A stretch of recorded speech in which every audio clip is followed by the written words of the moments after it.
so now this is the last portion that we need to talk about for pre-trip. This is your in-cab inspection. All right, so as far as in-cab goes, the first thing you want to do when you come in is your seatbelt will be off. Now, before you come in and before your evaluator gets here, you're going to do your external light check. After you do your coupling system, you're going to be like, sir, will you help me check my lights? And he's going to say, yeah, what lights do you want me to check? You'll walk him through, and pretty much every light that you pre-trip, you're going to tell him to check that. You're going to hop up in here, you're going to turn your lights off. He's going to be out, you're going to yell out clearance lights. He's going to give you a thumbs up. Left turn signal, thumbs up. Right turn signals, yada, yada, all the way back. You're going to be done with that, then he's going to hop up in here, okay? So, first thing we want to do, safety first, right, is our seat belt. My seat belt, you can start recording, is properly mounted and secured to the wall. It is properly fastened. It has no abrasions, cuts, or frays, and it's adjusted to me. Now I'm going to conduct a safe start. The procedure for a safe start is ensure that my brakes are set. Ensure that my truck is in neutral. I'm going to turn my key to accessory. I need to let my gauges sweep from the right to the left to ensure operation. My ABS light came on and went off.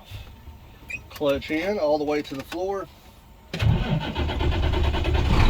the truck. I'm in neutral, I can take my foot off the clutch. I'm doing that so my air will build up and all my gauges start cycling. But okay, now I'm going to continue talking about my safety equipment. I have a fire extinguisher, which is properly charged. It is recently inspected, and it is not leaking. I have at least 3 warning triangles, and they are not bent, broken, cracked, or damaged. They're fully operational. I have spare bulbs and fuses on the truck. I have no obscurations around my shifter or my pedals. I'll move up. My steering wheel has no more than 2 inches or 10 degrees of play. My city horn and my highway horn are operational.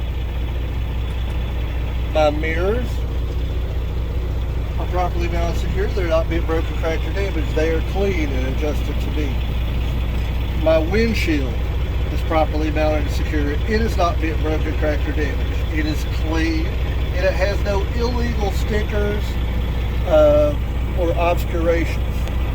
My windshield wipers are properly mounted and secure. They're not being broken, cracked, or damaged. The blade has proper tension to the windshield. The rubber is in good condition. It has no abrasions, cuts, or frays.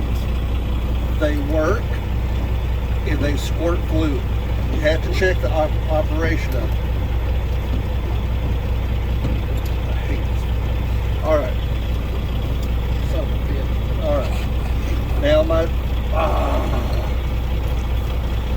okay, my defroster works, and my heat works and blows out of both doors. They said the AC it doesn't matter, right? I don't care about AC, it's defroster and heat. The heat. Okay.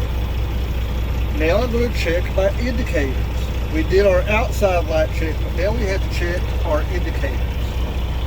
My left indicator works. My right indicator works. My 4-way indicators work. And my high beam indicators work. Okay. Now I need to check the operation of my gauges. My water temperature should be between 170 and 210. We just started the truck, so it is currently rising. I'm now at 150, but it's working. My oil pressure gauge should read between 20 and 60. I'm currently about 35. My volts should be between 12 and 14. I'm currently at 13. My air pressure gauges should read between 100 to 125, which is governor cutout. I'm currently at 120.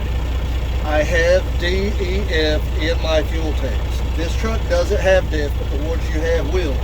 On your fuel gauge, you will have like about 4 green bars that will indicate your emissions fluid level.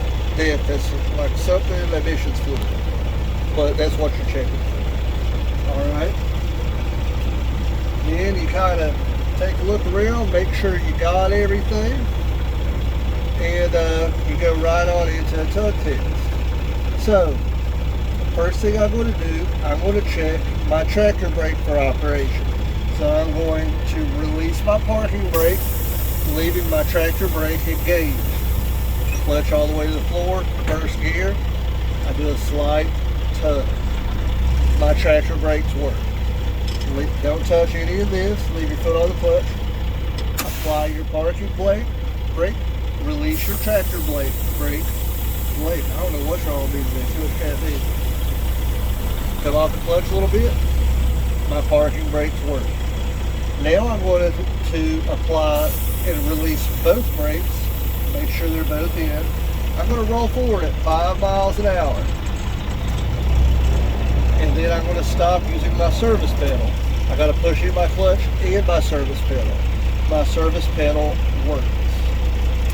I just used a bunch of air, so now I'm not going to roll. That's why I moved over here. I leave my foot on the clutch. I'll leave it in first gear. I no longer touch these. Now I need to build my air up to governor cutout. If we give it a little gas, it'll help it rise quick because it's gear driven. Honestly, I should have let it build the governor cutout before I even started with the tug test. So we're going to build up until it gets to 125 or we hear the governor cutout.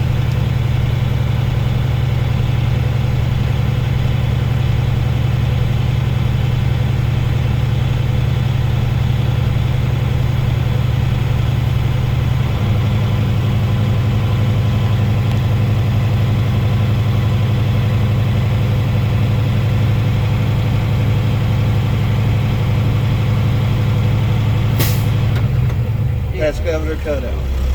Alright, at that time, I turn my key off. Now I can take my foot off the clutch.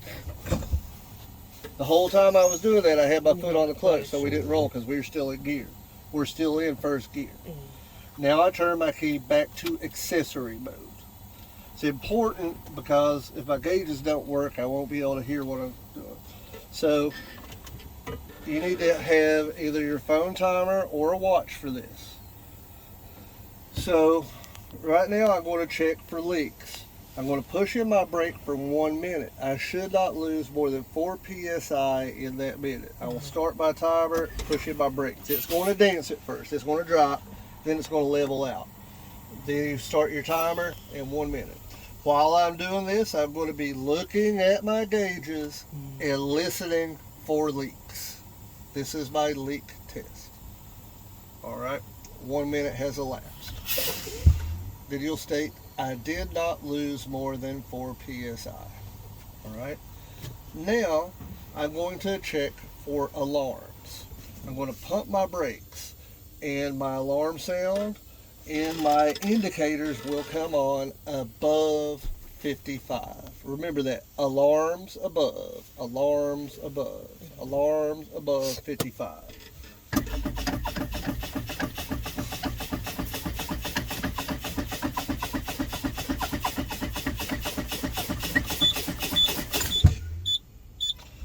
On this, I'm going to use that lowest number. My alarms came on at 60. Yeah. Okay. Now I'm going to continue to pump my brakes. And my buttons will pop out below 40. Buttons below. So see how I did that? A with A, B with E, alarms above, buttons below. Buttons below 40. I need to ensure that they both pop out. So I'm not even going to look at my gauge until they both pop out. So.